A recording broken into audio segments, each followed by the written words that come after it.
Let me tell you a story that began long ago, in a world that is all too familiar yet deeply forgotten.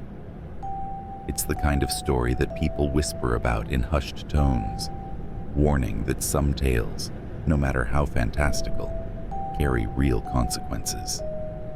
This is not just a story of magic and adventure.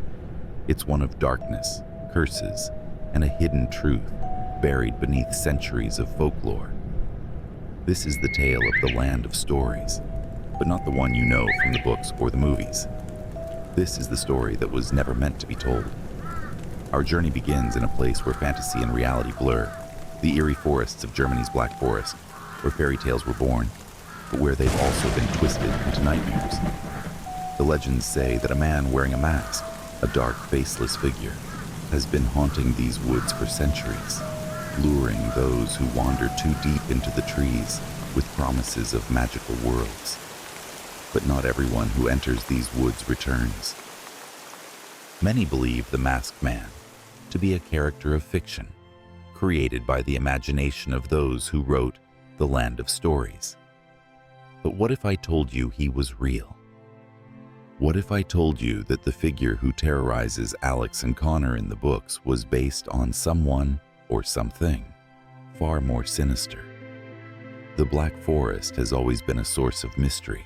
For centuries, it was the inspiration for countless fairy tales that were collected by the Brothers Grimm, stories filled with witches, wolves, and dark forests. But there's one story that has always been kept quiet, one that historians refuse to record. It's the legend of a man who wore a mask, a man who never showed his face to the world. According to the tale, he lived alone in a house deep in the Black Forest, shunned by the townspeople for reasons they could never explain. Some say he was cursed. Others believed he was the embodiment of evil itself. Children who wandered too far into the forest would sometimes disappear, and when they did return, if they returned, they were never the same. They spoke of a man who offered them anything they wanted in exchange for a simple favor: their voice, their laughter, their memories. And those who accepted never left the forest again. As we travel deeper into the Black Forest, we come upon a small, forgotten village, Shiltak, a place that looks like it has been plucked straight out of a storybook. Timber-framed houses, cobblestone streets, and mist that always seems to cling to the air. It's the kind of place where time stands still, but beneath its picturesque facade, something isn't right. In the late 1800s, there was a mass disappearance in Shiltak, an entire family gone without a trace. The village records simply said that the family had vanished into the woods, but there was more to the story. Locals whispered that the father had made a deal with the masked man, that he had been promised untold riches and fortune if only he gave up something valuable.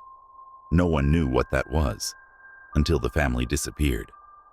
Some say the masked man took them as his payment, dragging them deep into the forest, never to be seen again.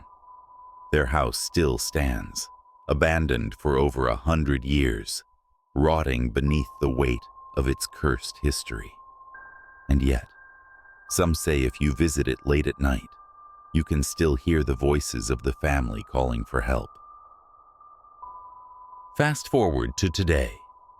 The Land of Stories has become a beloved series of books, with its vibrant world of fairy tale characters, both good and evil. But while readers delight in the magical escapades of Alex and Connor, they're blissfully unaware of how close this world is to the one we live in.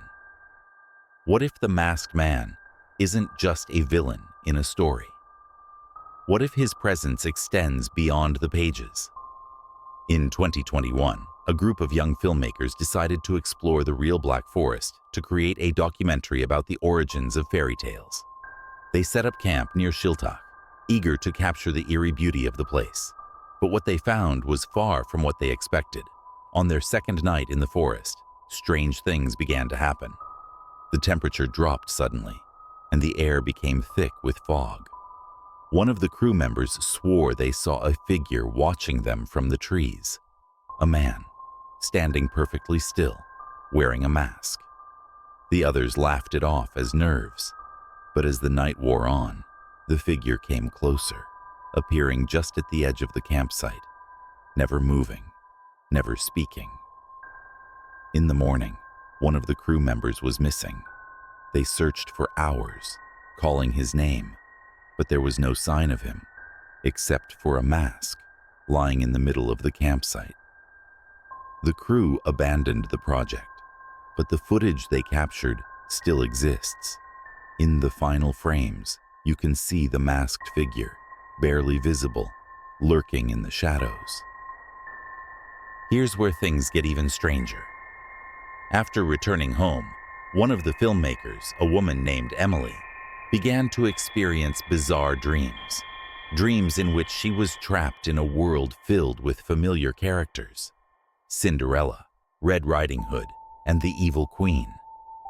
But they weren't the versions she remembered from the books. They were twisted, darker, and more dangerous.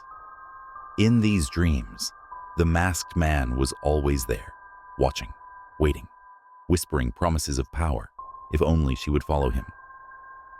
Emily's friends noticed a change in her after the trip. She became obsessed with the land of stories, convinced that the books held the key to something real. She started visiting libraries, researching the origins of fairy tales, and tracking down rare copies of the Grimm brothers' tales. But as her obsession grew, so did her paranoia. She started seeing the masked man everywhere, in her apartment, in the reflection of shop windows, in her dreams. One night, she vanished, leaving behind only a journal filled with incoherent scribbles about crossing into the land of stories. Emily's disappearance became the stuff of urban legend, and while most people wrote it off as a tragic case of mental illness, there are those who believe she found something that should have remained hidden. The land of stories may be a fantasy world for readers, but for some, it's a dangerous gateway to a place where reality and fiction collide. If you ever find yourself in the Black Forest and you see a figure in the distance, a man wearing a mask, be careful. He might offer you the world, but the price you pay could be far greater than you can imagine. And if you ever hear the words, "Once upon a time," whispered in the dead of night, remember, not all stories have happy endings. So, what do you think? Could the land of stories be more than just a fairy tale? Could the masked man still be out there, waiting for his next victim? If you ever find yourself wandering too deep into a forest, be careful. The line between fantasy and reality is thinner than you think. And remember, every story has a price.